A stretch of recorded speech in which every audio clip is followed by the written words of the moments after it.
And APS suspends a star athlete for what he allegedly did to another kid at school. So why is he competing tonight?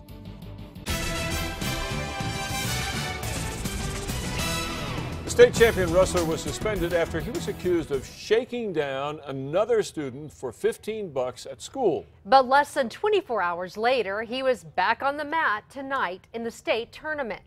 Was he given star treatment? News 13's Crystal Gutierrez is in the Newsplex with the story. Jessica, it was a judge who overturned the suspension, and we learned some elected officials helped take APS to the mat on this one.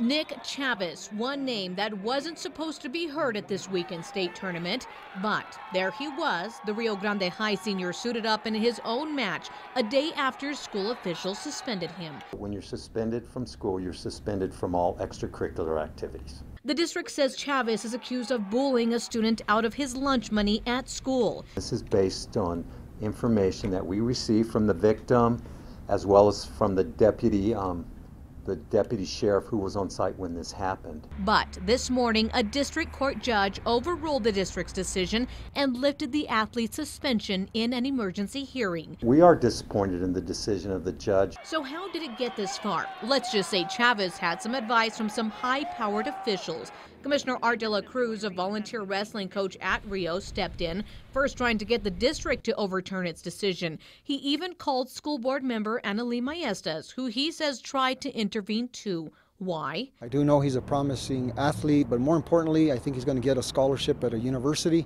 to wrestle. Chavez is last year's state champ. He's also undefeated this year. De La Cruz says the star athlete should have had due process before the suspension, meaning he should be allowed on the mat until he has a hearing with APS.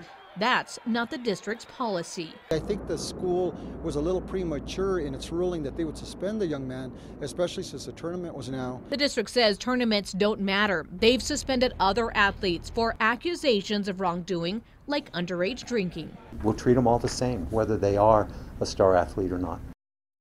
Now, Commissioner Art de la Cruz says Chavez told him it was all just a misunderstanding and he and the other wrestler were only messing around. He says he believes the wrestler. Still, the district stands by its decision. Back to you. Okay, Crystal, we tried to ask District Court Judge Clay Campbell about his decision to allow Nick Chavez to wrestle, but we were told he could not speak on pending litigation. Chavez could still face criminal charges in the case. A news